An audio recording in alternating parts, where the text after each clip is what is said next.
Hey guys, in this Red Gaming Tech video I'm going to be talking about survival horror games and the horror games in general. Now, before we get started, I'm going to give a quick, brief history of the genre, although I probably guess it's not necessary, but I'll just do so anyhow. As I'm sure many of you are aware, the most kind of influential and definitely the most well-known of the horror games is Resident Evil. Resident Evil, of course, started life out on the PlayStation 1, and it kind of spurred many remakes, sequels, and whatever else, and even novels and movies and all that good stuff. I'll talk more about Resident Evil later on. However, I'm just going to quite quickly give credit where credit is due, and mention that the actual real inventor of survival horror was, of course, Alone in the Dark. And Alone in the Dark put into a mansion and all that good stuff, and Capcom for the most part just took that formula and ran with it and improved it, and so on. But enough of that. Let's actually talk about what makes a good survival horror game and what makes a game scary. Now, of course, scariness is a very subjective factor. Now, on YouTube, there are loads, I'm not even going to try to quantify a number, let's just say a lot of videos of people playing Amnesia the Dark Descent, and I know people who have played it, and they get absolutely petrified of the whole game. And I actually own Amnesia the Dark Descent, I've played quite a bit of it, and I must admit, I love the game. I think it's a fantastic achievement, especially for such a small indie studio. It's a handful of people. It's a ridiculously small amount of people to have produced a game that has graphics so impressive, so much atmosphere, the music is fantastic. But to me, the game is not that scary. I think the atmosphere in it is dripping. It's visually dripping from the walls, especially if you have a surround sound system, and you turn it up loud enough. It's very immersive, and the game can give you your jump here and there. But to me, the game isn't as scary as some people give it credit for. Now, of course, as I've said before, horror is subjective. Some people, would get absolutely terrified about paranormal activity. Others would, find something else scary. That's fine. But to me, Amnesia is not that scary, and I'll tell you why. I don't feel that there's any danger in it, in my opinion. Here's why. In Amnesia, you know roughly when monsters are going to show up, and that's when you've solved puzzles. Now, of course, when you solve a puzzle, the monster, a zombie or what have you, will show up, and you'll have to hide in a room or whatever. And as long as you do a reasonably good job of hiding, you won't die. There are exceptions, but I might get back to that later, depending on how this goes. I'm ad-libbing this, but perhaps there are a few exceptions, such as the water monster. Now, the water monster is, in my opinion, one of the best sections of the game.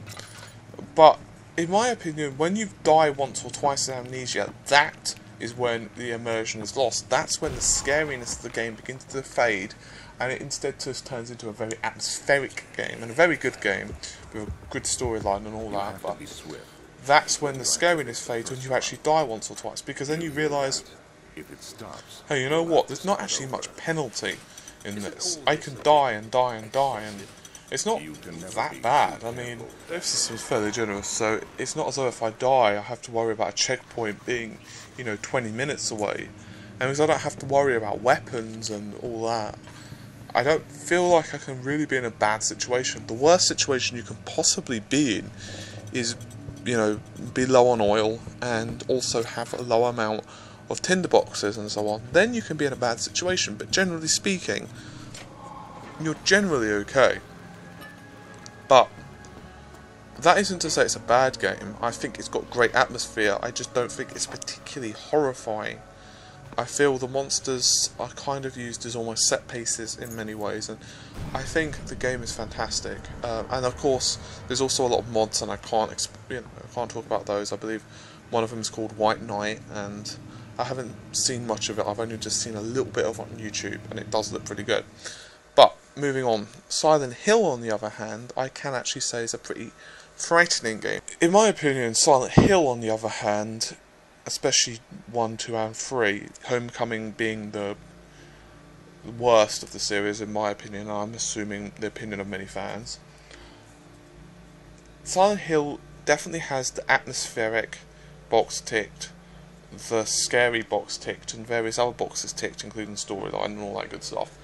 But the fact of the matter is, the game itself is very good.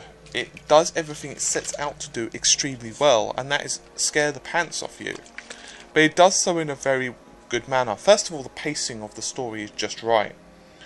The pacing of the story is to the point where you don't feel you're learning everything at once, but you also don't feel that things are being kept from you just because it's a big twist, even though there is a big twist in the game and I won't spoil it, so don't worry about that. The game also has atmosphere up the wazoo, the ever-encompassing mist, fog and general bleakness of the game, as well as the constant buzzing of the radio as you're getting closer to enemies and you can hear them skittering about. It's very kind of terrifying. But the reason, in my opinion, it's that much more scary than even Amnesia, and the reason I put it scary category, is because of the sense of loss. First of all, you feel a sense of loss when you shoot each bullet. When you shoot your handgun, you feel like, oh damn, did I really have to use that? And you second guess every use of health pack. You really do wonder, you know, should I use that, or, you know, maybe I should just try and run past these monsters because I don't really want to, but at the same time, can I afford the health of getting hit? It's a constant survival battle. Second thing is, it uses a save system, and some people hate save systems, some people love checkpoints. In my opinion, checkpoints though are a cop-out. Now, notice how I said my opinion, but checkpoints do feel a slight cop-out. They feel like they are the system where if you die, there's no penalty, just as I've said in Amnesia.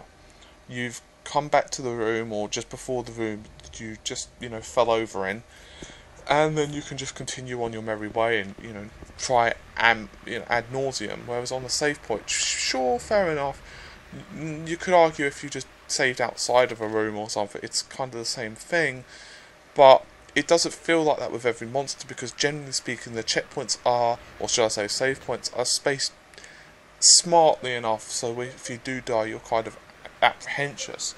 And the next reason is, much like many of the really great games out there, the game puts you in control of a character that just feels like an everyday, ordinary character.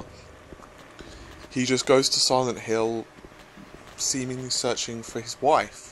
Now, of course, she's been dead for a couple of years, so that might raise a few eyebrows, but, you know, he goes there anywho, and he's searching for his wife, and of course that's when the town takes him, shall I say.